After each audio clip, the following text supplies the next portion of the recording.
the tradition is to party. And we learned that tradition from Rabbi Shimon Bar Yochai, who was buried in Maron. And every year on the anniversary of his passing, hundreds of thousands of Jews travel to Maron and camp out and cook lamb and party and drink and pray for that departed soul. It says that the soul, when it leaves this world, is in the world of truth. It goes into the world of truth. He can see everything and everybody through and through. So he's haunting us again. What can we say? The guy is still on top of the scene, and in a more revealed way, in a more in-your-face way than ever before. And he's here to help us. That's what his mission is, to help us on the family level, and the workplace level, and the community level. That's what Volvel ben Yakov is trying to do right now. So we light a candle to connect with his soul. And then I'd like to ask people not to be shy, but to share some stories that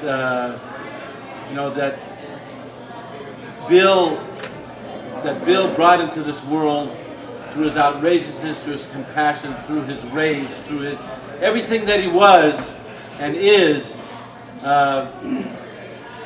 stands on his behalf on this day, the day of the Yahrzeit. We call it the Hilula, the elevation of the soul. So by us committing to good deeds in our lives, with our families, in the marketplace, on the way to the marketplace, a smile, a shoulder rub, in his behalf, in his memory, this not only helps him in his elevation on today, but it also helps us as well. So I'd like to ask my friend, the Cohen, Eli Cohen, on behalf of his wife and his beautiful son, to come and lighten his Bill's Yahrzeit candle. The flickering of his soul. And it continues to flicker. That's flicker. Don't get it confused here.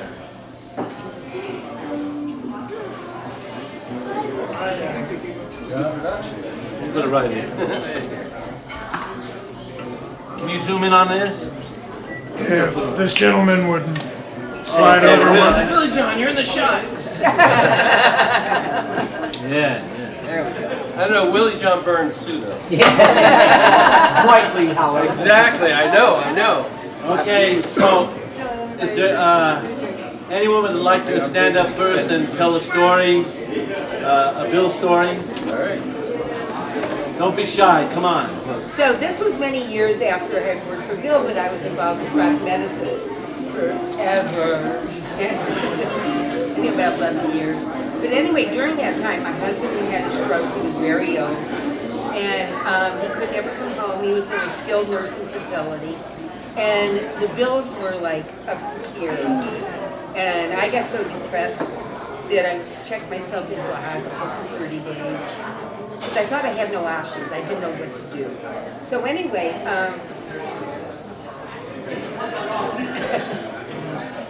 so while I was there, I called Bill, and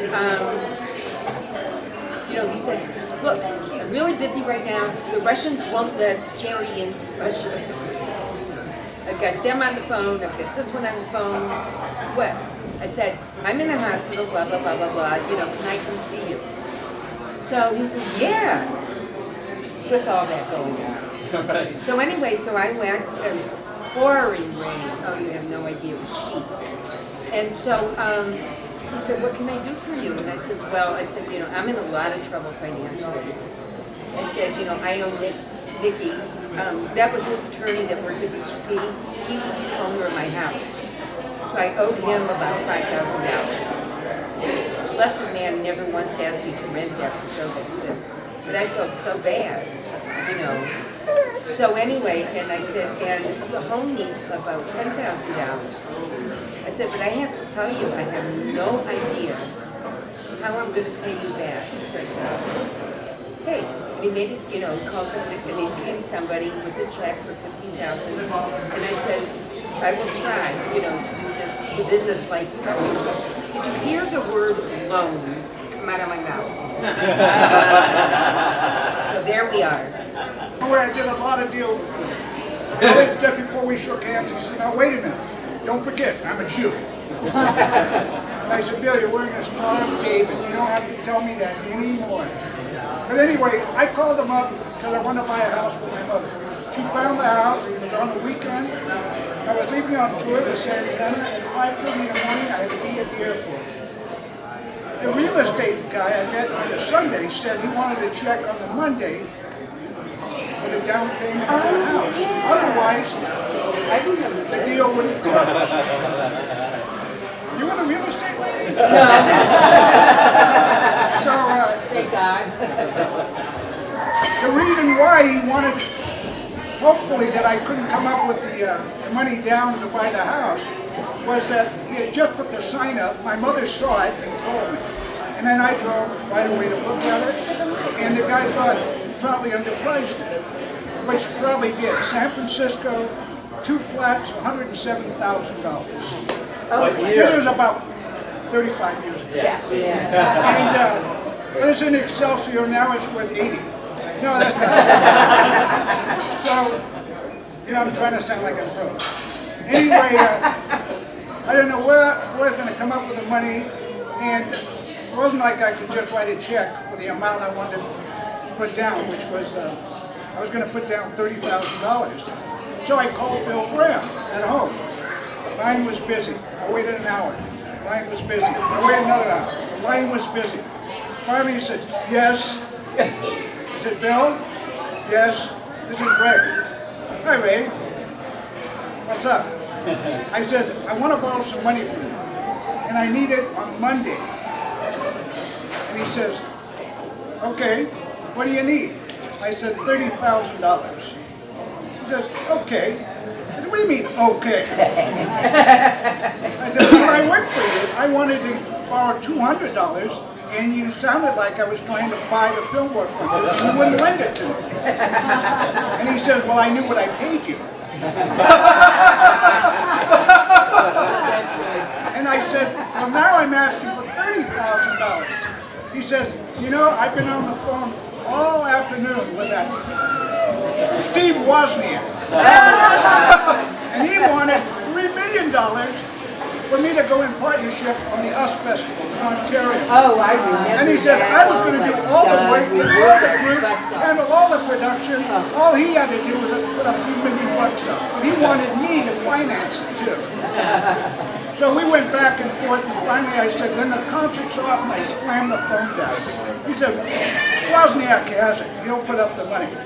And I said, so you just said yes to me for $30,000. I said, that's a lot less, Rick.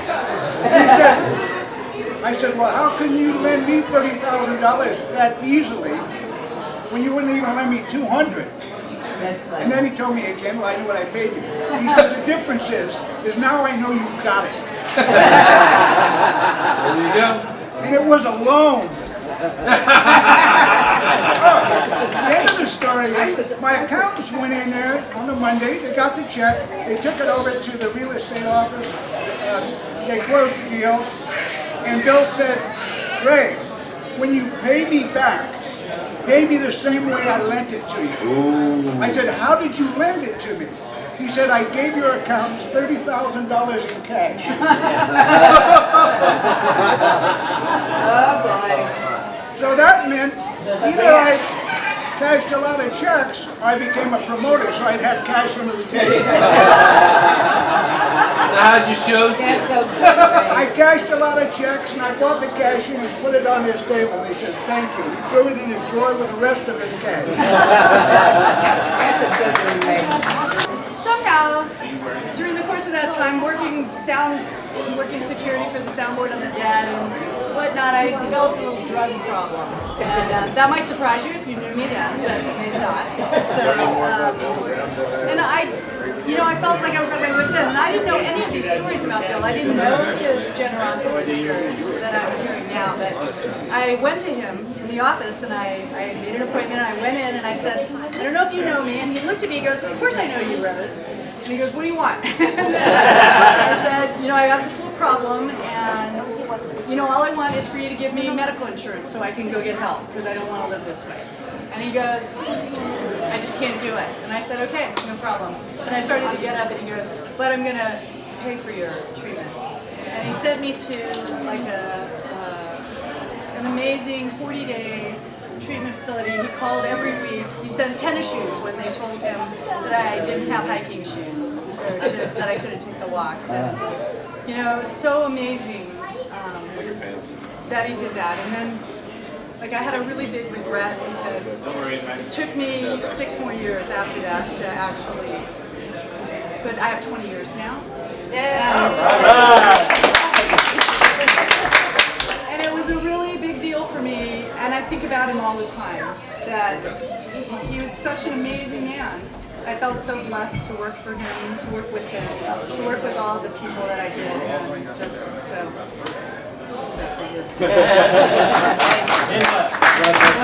I never met Bill Graham, but I was tremendously influenced by him because of the music that he promoted. It totally changed my life, and it probably saved me from becoming an attorney. I'm in a men's group over in Berkeley. It's called the Sons of Orpheus. We have a tradition.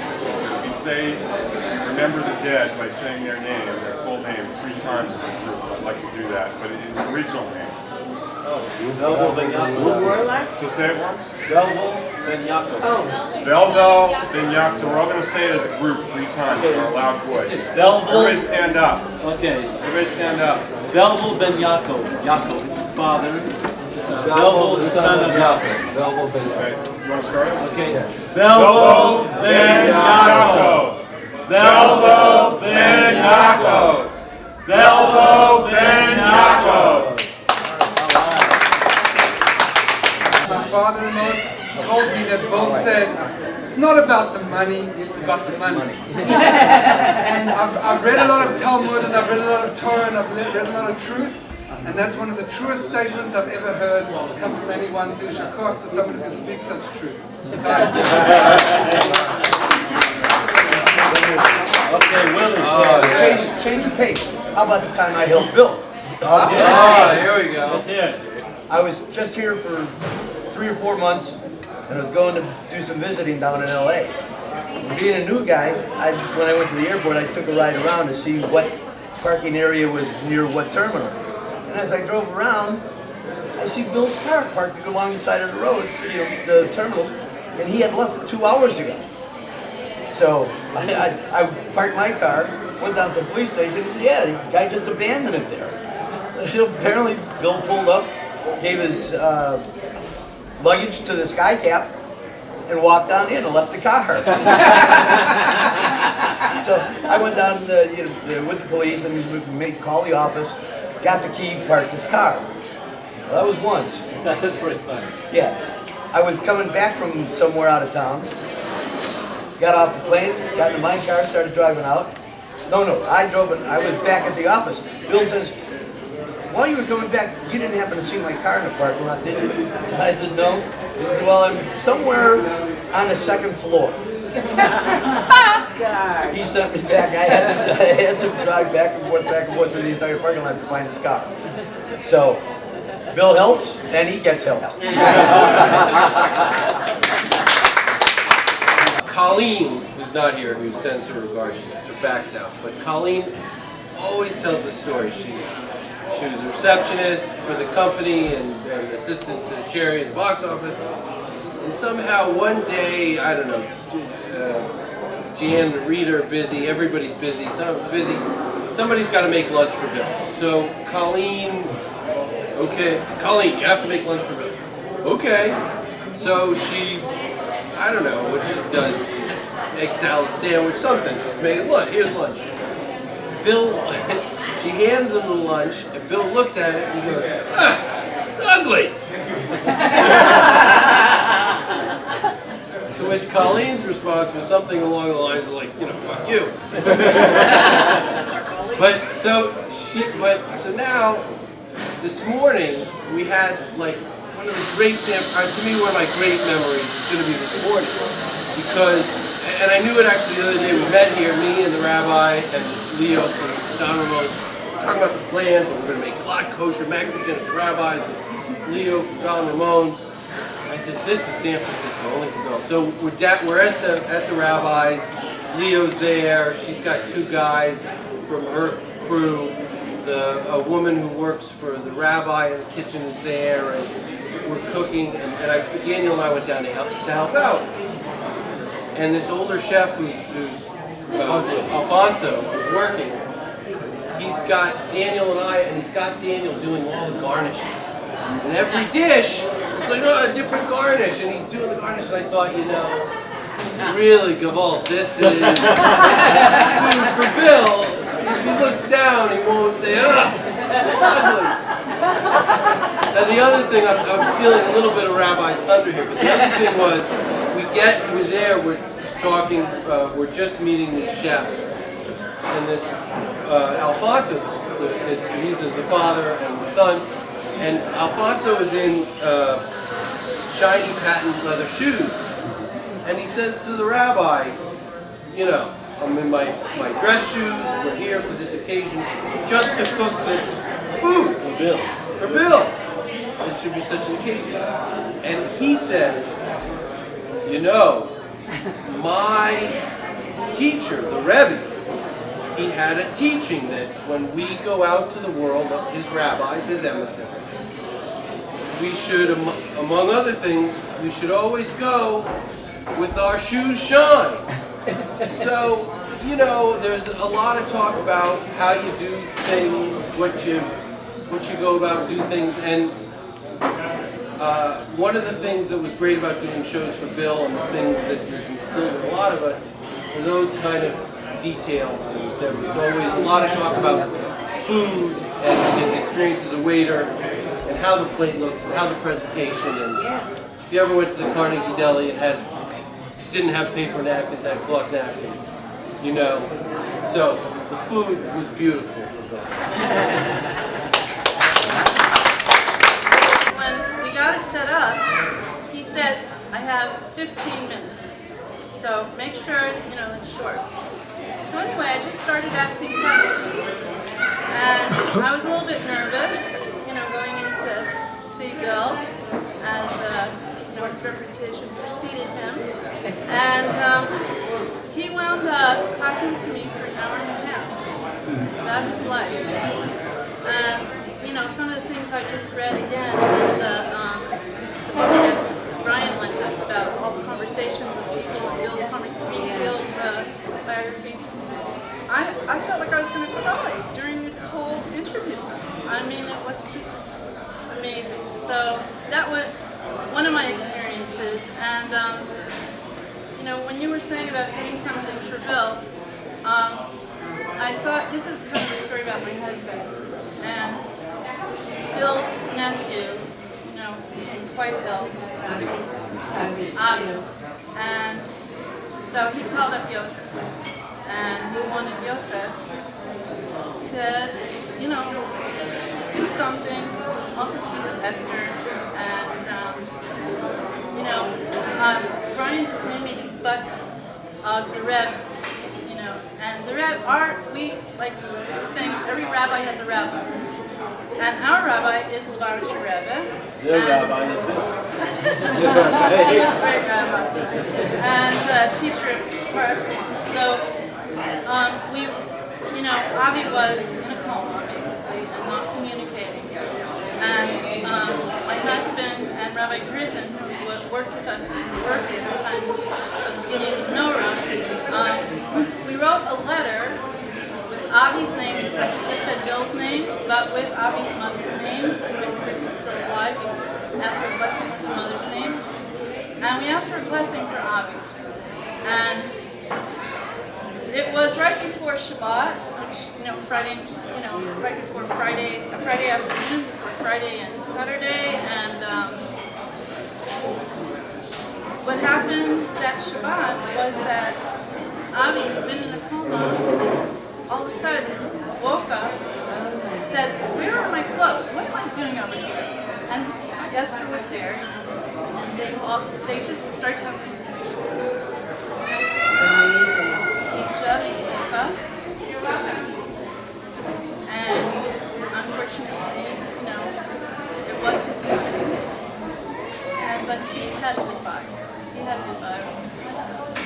So I really felt that afterwards, of course, Esther, in order, Rabbi Drizzle was saying to my husband, listen, you have to go spend time with us. You have to go spend time with us. Talk, and hurt you, and she just was such a special woman. I mean, she still is, but I'm just saying. I got to know her at that time also, and she came to our house and she cooked the whole Chabad for us, and she also did it, and my husband told the story about Bill, but my husband spent hours and hours being with her, and they developed like this deep affection. So we're all here to do things together. That's what the story was. This is a big better story. Okay. Bill did want to be the 5-star backstage host, and he was the best host in this room. And Peter, bless his name, and myself had the fun, the privilege, and really the happiness to make all these ideas real. And Bill couldn't be great enough, it couldn't be big enough, and we had a crew, and he gave us the crew to make it happen. So this was Springsteen at the Coliseum. And for some reason, I don't exactly remember how it happened, but we had these half wristbands. I think in order to cut down on the stopping, people had to buy wristbands first, and then when they bought the tickets, they cut the wristbands off. And so we were having these thousands of wristbands. That, what do we do with these wristbands? Peter, I think it was Peter who came up, we're going to do a garland. So we're going to string these wristbands in backstage on the trailers, because I can't imagine. Somewhere there was a crew stringing all these wristbands, and then as I was putting the trailer and carefully dividing the distances so they would put it beautiful. I mean, that was Bill, and it had to be exactly. So making all these garlands, always hoping that there would be enough garland coming forever to string these wristbands. So I was standing up on the ladder last minute. We always squeezed as much into the time, as much. I'm sure that Greg was too much money, took up too much time, too much crew. He said that I have. And so Bill comes walking, you know how he is, like he's got something else on his mind. He looks up at me on the ladder, sweating up there. He said, "Do you think you're going to be finished?" I said, "Trust me, trust me." He said, "Yeah, that's what I'm hoping to say." And we got it done because obviously we had it on video. I bless him for the wonderful the generosity of making ideas happen, giving us the support, and really taking care of the bands. He cared so much about taking care of them and making an environment that was comfortable when they have enough stress out there. And he loved the music, so thank you. Okay. I was a crew with the production department and I was hired by an artist, and it was great to be part of the Belgrade Museum in the 80s. So I experienced my teenage life. And I was young and I wasn't I didn't have the sort of like a expectation. I just took it on. So one of the greatest joy for me was after the show to just go and just take it in. Like it was so exciting to me that you just could feel the hum. So this is a story directly from Bill. This is not my story, it's his story.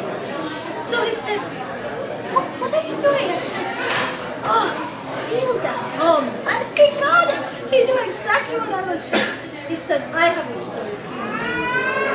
He said, Aretha Franklin, at the end of the show, she didn't come out until everybody was gone.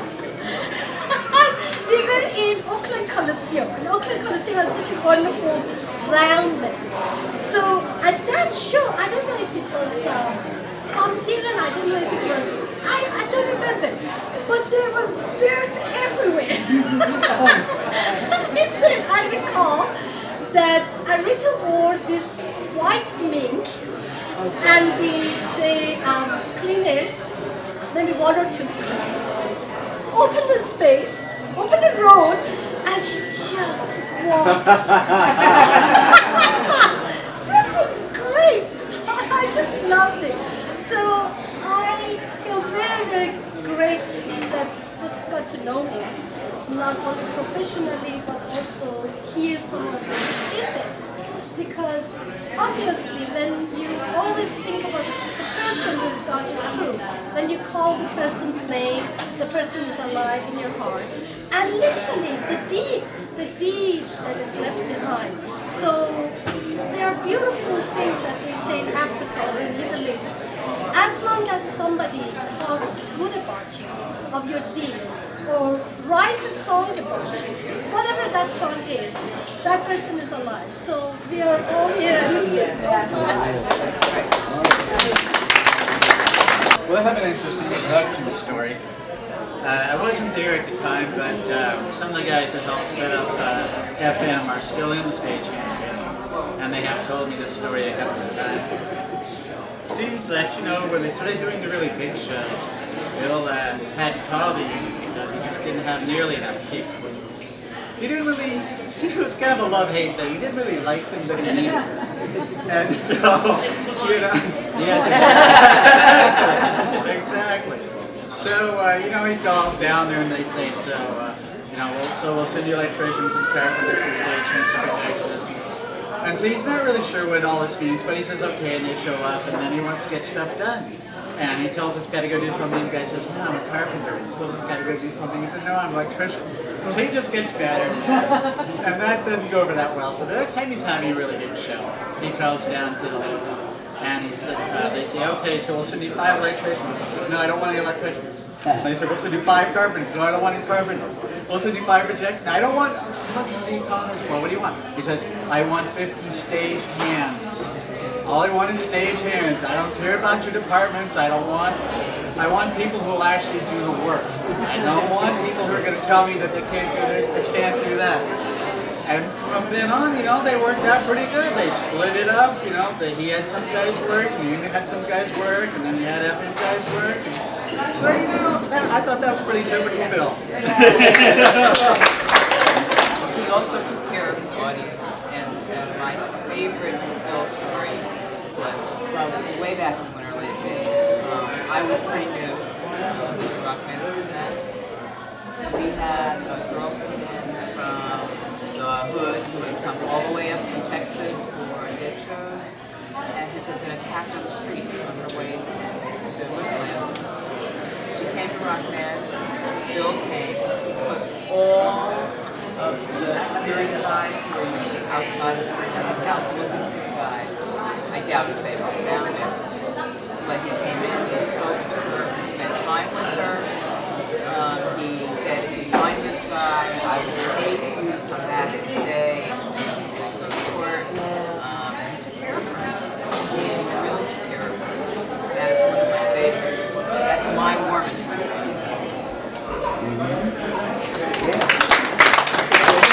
Okay, I got a story. This is what I heard from Bill. It's a story about Bill and kind of civil rights oriented thing, which is my big thing about Bill. My thing about Bill was I always looked up to him because he was a social leader. And anyway, so he had this thing, the 25th anniversary of his company. I think there was a group called Bay Area Women in Music doing a thing for him, and a lot of people are telling stories. So he told a story about he was a waiter up in the Catskills, and let's see. Okay, so then one night it's his girlfriend's birthday, and Harry Belafonte is singing at the hotel. So he goes up to Harry Belafonte, as a waiter after the thing. He says, "Oh, Mr. Belafonte, my girlfriend's having her birthday. We're having a get-together birthday party for her. After everything closes up at this little place where everybody lives, and if you could come by, it would be a very big deal for her." So he does it. He comes by, he sings her happy birthday, he hangs out for a little bit, and and from then on, Bill and Harry are friends. Harry, of course, was very influential in the civil rights movement, worked with Dr. King and all that. Okay, so then, I don't know, 25, 35, 40 years later, whatever, Nelson Mandela gets out of jail. And he's going to do his first tour of the United States. He already does Wembley Stadium, and it's a big rock and roll, thing. And now he's coming to the United States, and the African National Congress is organizing his tour as he goes across the United States. And Harry Belafonte is the guy who's working with the ANC. So he calls in Bill to meet with the ANC at talk about the end of the tour. And so they're in this meeting, and they're talking about we're going to end the tour in Los Angeles, and we'll have a lot of stars and celebrities there. And Bill says, no. He says, listen to me. He says, you should end your tour in the Bay Area, because if you do it in Los Angeles, Nelson Mandela will get lost, and the celebrity with all the bands and all the the razzmatazz and everything. Come to and end it in Oakland. We'll put it into the Oakland Stadium. We'll get some roots music. We'll have Santana. We'll have John Lee Hooker. We'll have world beat ethnic music, and we'll do it for practically free. It was, I think, $5 to get in. And so that's what happened. That's what happened. It was an amazing, I was there, I helped, set up the chairs and stuff like that. It was the greatest show I've ever seen. Because Nelson Mandela, at the end of his thing, he said, at the end of his speech, he says, okay, remember this. I have one thing to say, always remember this. He said, I love you.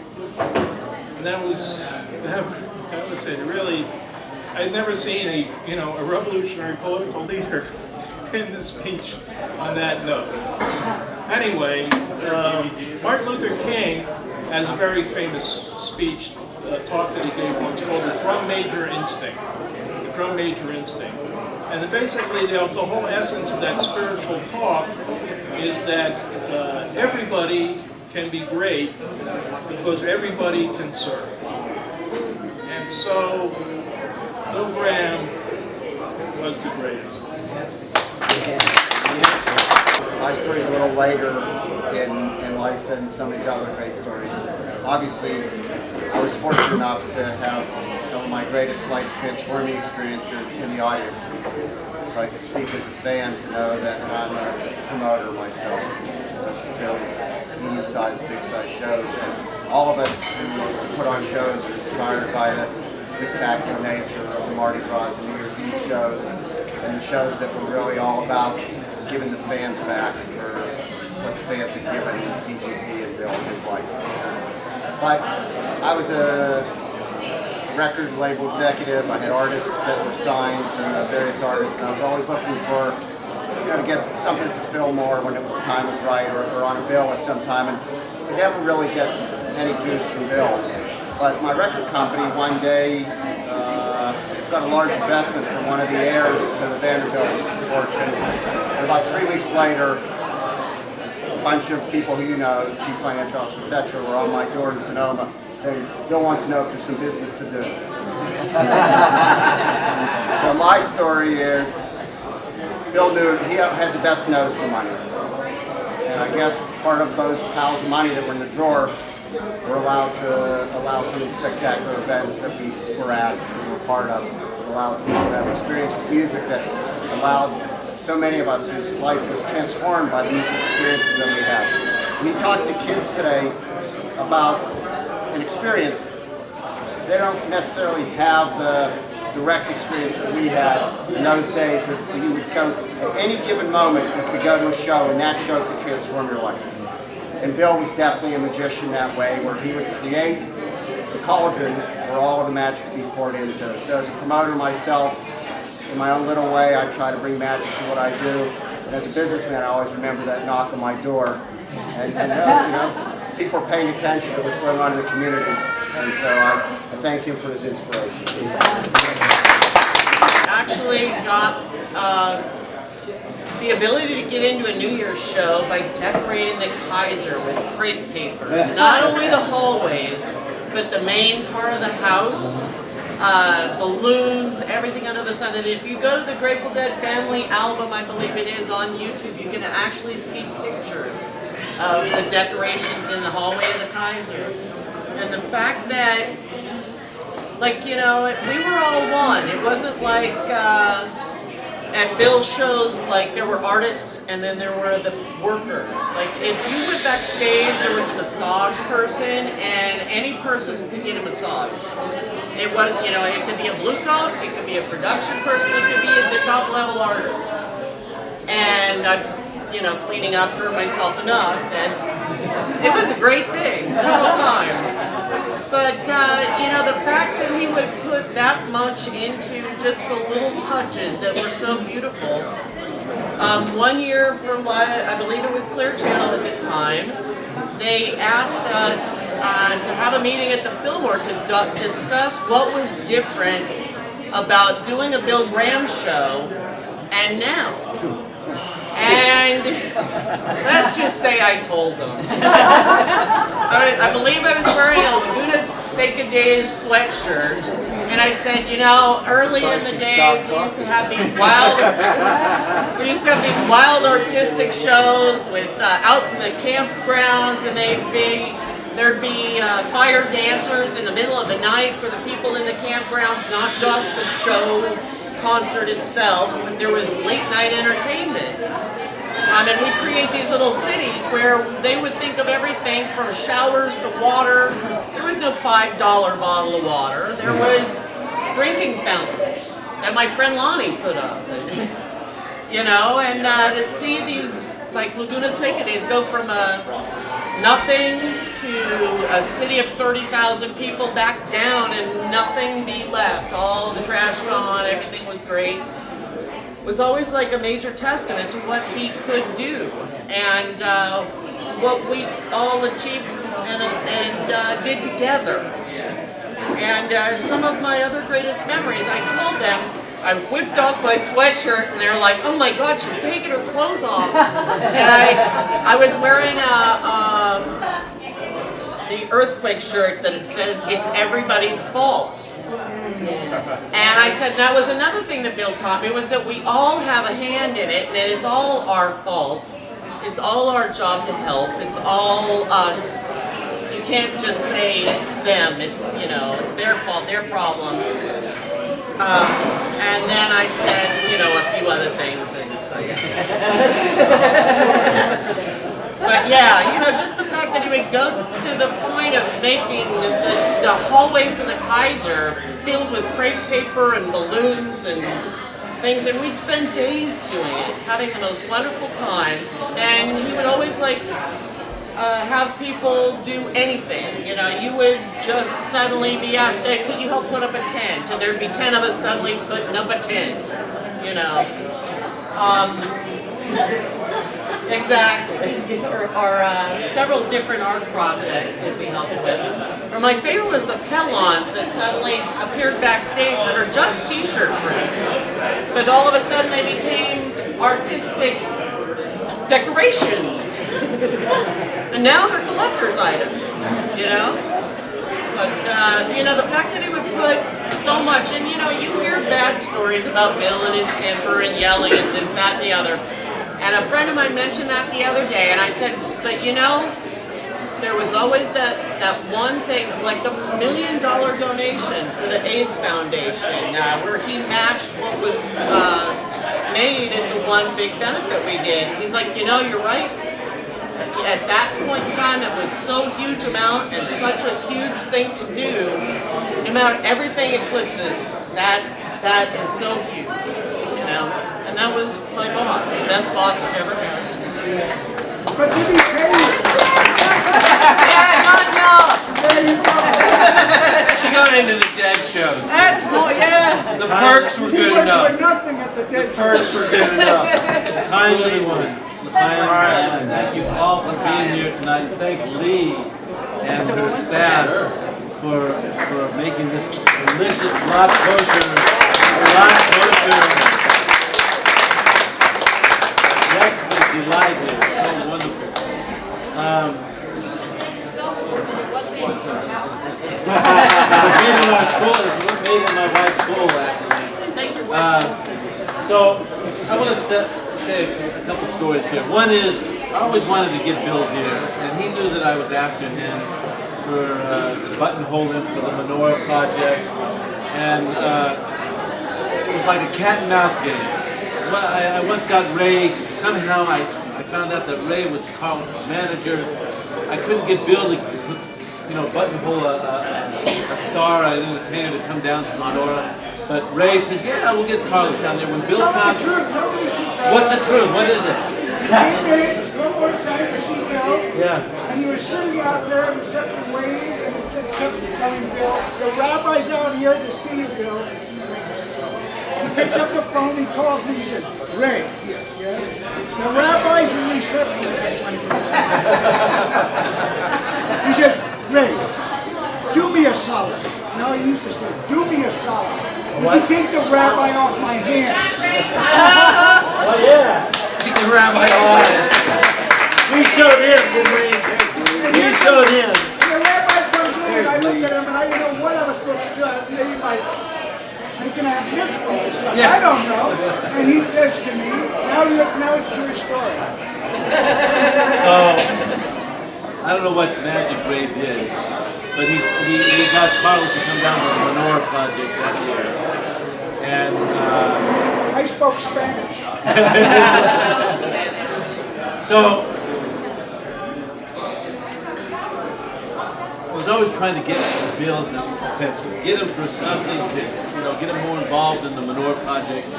So, Hinda and myself were at the, was it just me, Hinda, at the airport? Yeah, I was at the airport flying from New York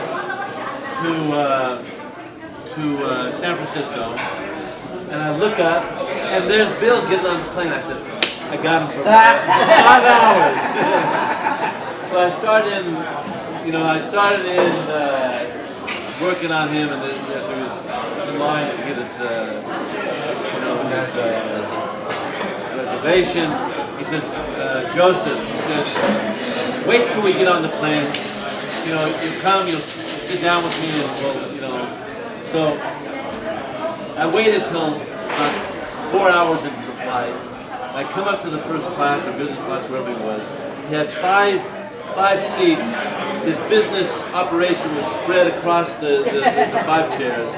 And he saw me, he says, Joseph, sit down. He moved his books, his papers over. And he says, he was just eating his lunch, which happened to be, I don't want to say, shrimp and who knows what else.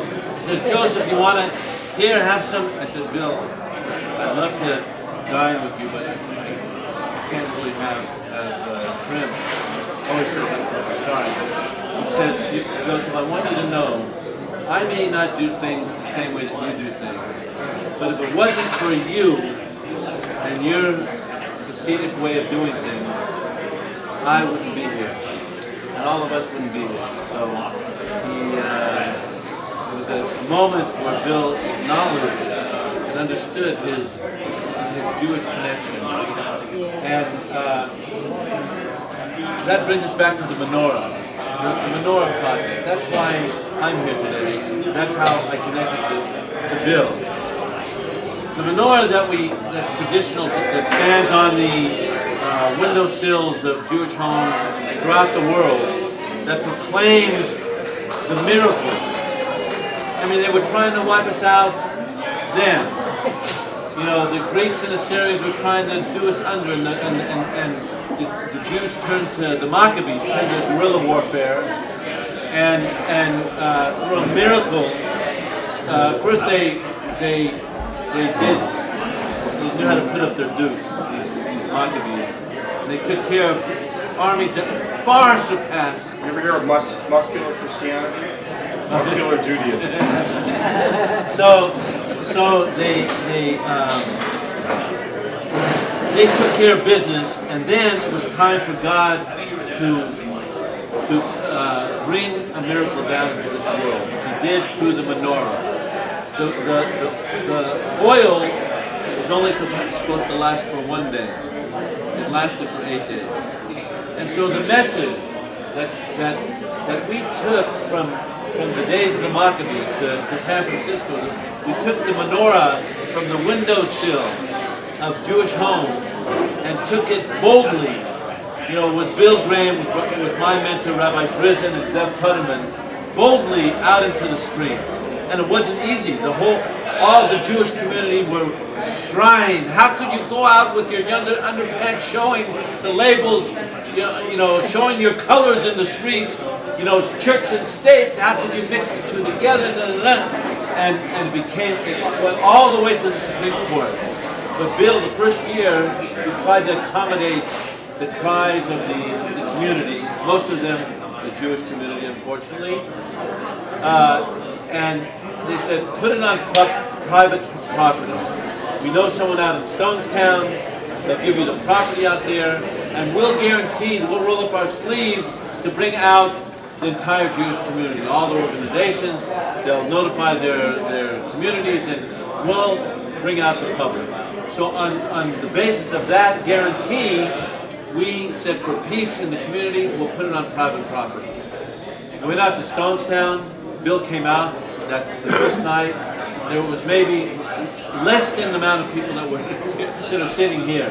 Bill turned around and walked out. He told me after the next day, he says, we're going back to Union Square. And that's where it's been ever since. And from that point on, the Mama Menorah gave birth to menorahs in Red Square, in Alaska, in Washington, in literally all over the world. And we won the court case that allowed the light of the menorah and everything that it represents, freedom of religion, not only for Jews, but for all mankind. And that miracles are still within our reach. And right over mind. All the messages of Hanukkah which cross over all boundaries of people.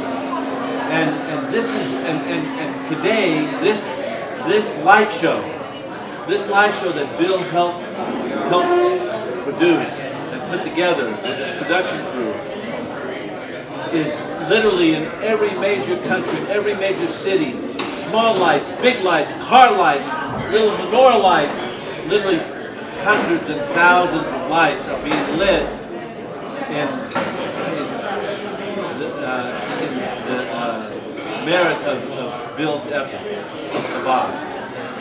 So,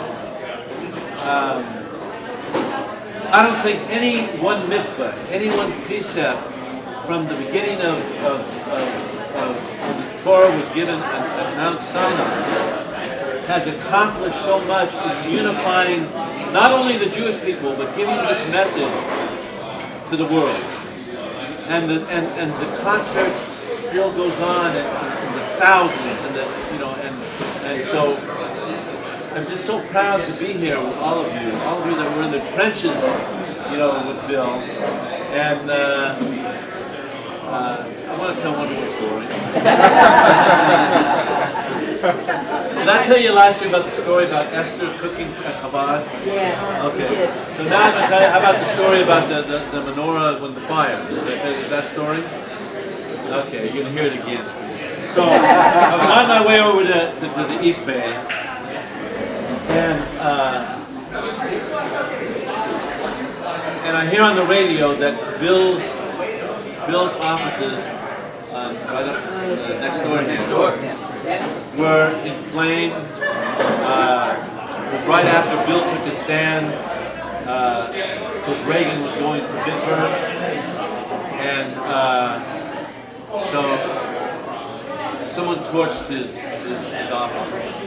So I got off on 4th Street, came down to the offices. The firemen were, the office was on ground level, on the street level. So I was standing there with a bunch of other people. The fireman in the office with his axe, and I saw the menorah that we had, the replica of the Mama menorah, which was sitting on Bill's desk. And I said, give me that menorah. He says, who are you? I said, I'm Bill's rabbi, which is questionable.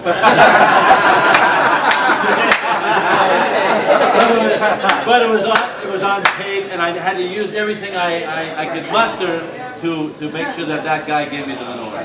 And it was half the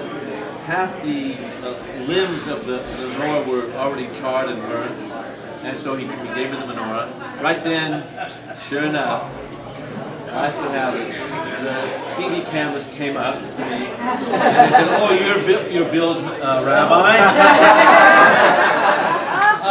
Do you think this was a terrorist attack? Anti-Semitic? I said, I'm just a simple rabbi. I don't know what caused or whose caused. But that was partly I said right, but Bill was in Europe at the time. He came back. I'm sure he took a magnifying glass to all the news and all the media. And I got a phone call from Jan. She said, which is Rabbi, you're not going to want to hear or like what I have to say to you. But Bill wants me to bring the menorah back immediately. So I said, Jan, I wasn't trying to steal it anymore. I was just trying to, I said, of course I'll bring it back. He wants it right now. So I brought the menorah back. And it took me some time, a lot of blood, sweat, and tears in order to, because Bill was devastated by it, what happened. But I just want to thank Lee and all of you. This is so meaningful to be with you, and because we know that it's not always the front man that makes things happen. It's the people in the trenches that enable the oil to be put into the menorah and for the menorah to shine. And so, when is the first night of Hanukkah? December 8th. Sunday is Bill Gray Menorah Day. I hope that you spread the word that everyone comes down, because it's truly a tribute. Bill, I'm not sure he even understood the significance of what a powerful, what a bright soul that he has, what he brought down to this world. So please join us for the menorah, the Bill Gray Menorah Project. Oh yeah, there's the flyers up there. It will be very meaningful to Bill and all of us. Thank you so much.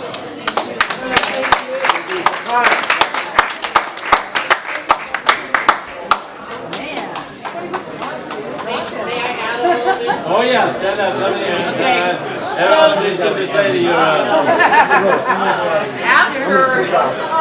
After Bill passed,